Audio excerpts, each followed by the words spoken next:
Bienvenidos a la Crónica de Historia de France 24, un espacio donde viajamos al pasado para entender los hechos del presente. Hoy nos acompaña Medófilo Medina, experto en la historia de las FARC, la exguerrilla de extrema izquierda que sostuvo un conflicto armado por más de 50 años en Colombia y que actualmente, gracias a los acuerdos de La Habana y a la firma de la paz en Bogotá en el año 2016, es un partido político que aspira al Congreso de este país. Medófilo, en 1964 se conoce que nace las FARC al tiempo que nace otra guerrilla, la del ELN. Ambas guerrillas logran mantenerse vigentes hasta la segunda década del siglo XXI. ¿Cómo se puede explicar este fenómeno y qué estaba pasando por esa época en Colombia para que esto ocurriera? En el caso de las FARC, se trata más bien de una transformación. Hay una protohistoria de las FARC en medio de la violencia que llamamos esa confrontación a mediados de siglo entre liberales y conservadores. Los conservadores, apoyados desde el Estado, se fraguaron autodefensas campesinas en zonas donde en el periodo anterior se habían escenificado luchas agrarias que llevaron a los campesinos en determinados distritos a conquistas sobre la propiedad de la tierra. Los terratenientes creyeron que en este río revuelto de la violencia podían recuperar, entre comillas, las tierras que los campesinos habían en su lucha obtenido y desencadenan una ofensiva en defensa de la vida antes que de la tierra. Los campesinos organizan estas autodefensas. Esa recuperación de la tierra y esa defensa de la vida estaban circunscritas en alguna ideología, porque toda guerrilla empieza con un pensamiento ideológico. ¿Cuál era el de las FARC?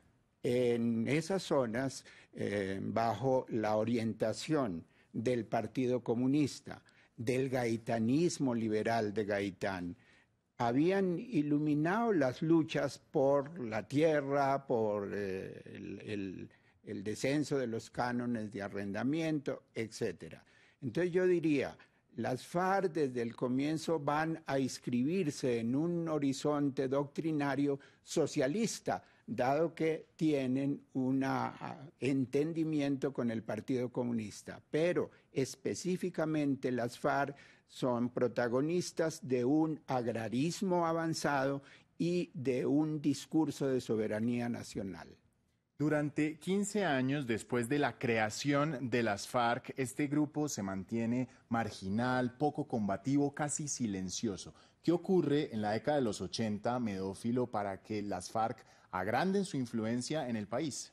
Mi visión es que en 1977 se produce en Colombia un hecho crucial, el paro cívico del 14 de septiembre del 77, que convocado por las centrales obreras en su desarrollo durante 2 días se transforma en algo masivo en que concurren sindicalizados o no contra el alto costo de la vida, que era muy sensible. Ese es el hecho que lleva al movimiento insurgente a pensar que es necesario aproximarse, crear condiciones para el encuentro de esa lucha armada con el paro cívico, y que ese sería el momento de la revolución. Por su parte, el gobierno, particularmente el de Turbay Ayala, hace sus propias cuentas y ve el paro cívico también en ese enfoque. Habría sido en esa visión una revolución, y desarrolla una estrategia muy represiva, muy ofensiva. Esas cosas se encuentran y crean el nuevo periodo del movimiento insurgente. Pero el narcotráfico es uno de los medios, una de las vías que utiliza la guerrilla de las FARC para financiarse, para agrandar su poder en la década de los 80. ¿No le resta importancia a la ideología que las FARC hayan incursionado en el narcotráfico?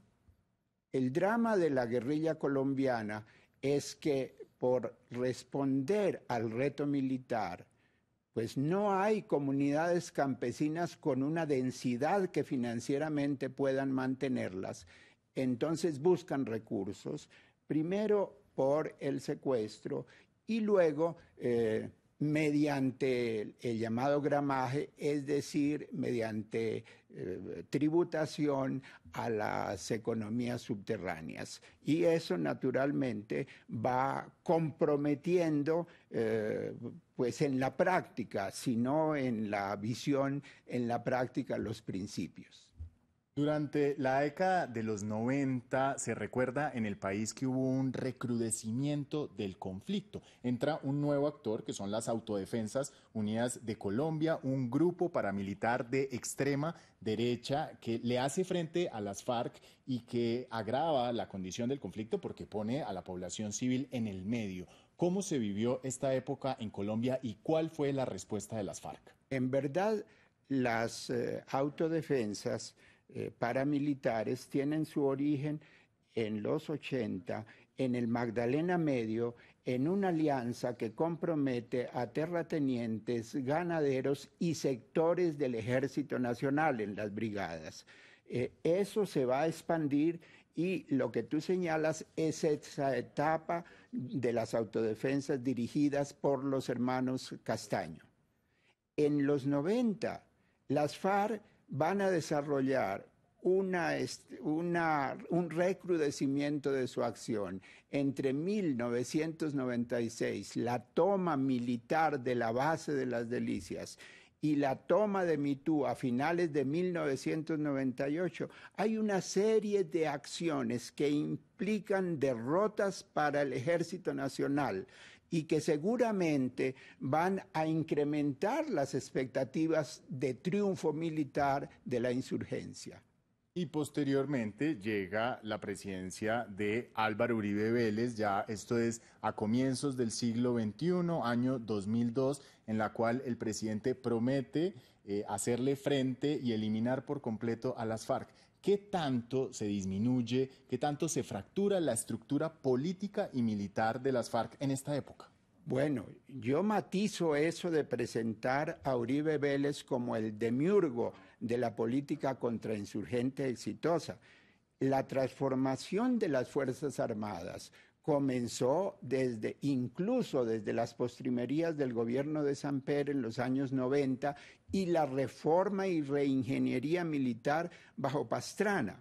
En cierto modo, Uribe Vélez recoge desde el 2002 toda esa preparación. La guerra es un sistema de interdependencias y las Fuerzas Armadas que habían recibido esas derrotas también aprenden y diseñan un nuevo momento de la guerra que es lo que les va a permitir obtener una serie de triunfos en los años, en el siglo XXI. ¿Qué tanta influencia tenía de Venezuela en este punto las FARC?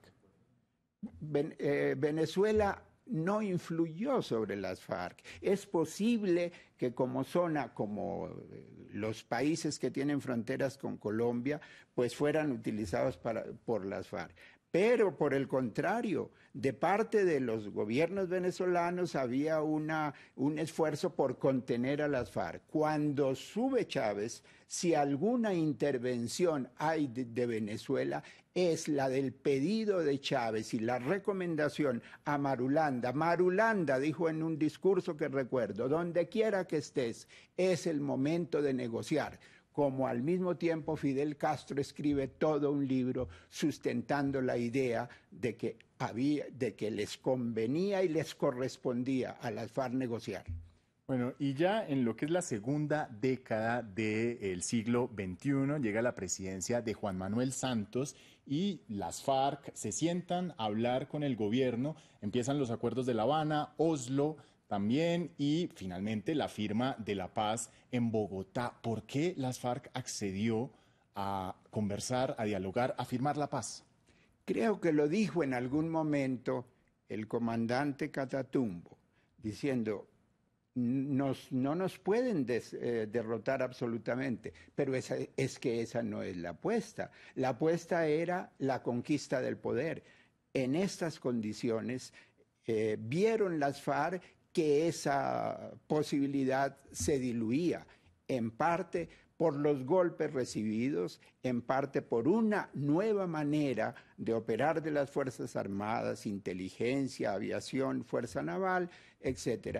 Entonces, llegan a la conclusión, no se trata de estar en una resistencia numantina, sino de negociar mientras podemos y conservamos estructuras nacionales unificadas. Y las FARC se convierten en un partido político, hoy son la fuerza alternativa revolucionaria del común. ¿Usted cómo los ve? Es difícil para las, y no solo en Colombia, para las organizaciones insurgentes en el paso a la política, convertirse en una gran fuerza política. Van a tener que pensar mucho, van a tener que perfilar claramente estrategias, advertir que en el plano de lo político las reglas son completamente otras y que ya no pueden preservar estructuras verticales del ordeno y mando, sino un discurso político novedoso. Medófilo, muchísimas gracias por llevarnos a través de este viaje de la historia de las FARC. Hoy, partido político, la FARC. Así que gracias por acompañarnos aquí en France 24 y a ustedes los invitamos a que esta y otras crónicas las visiten en nuestro sitio web france24.com.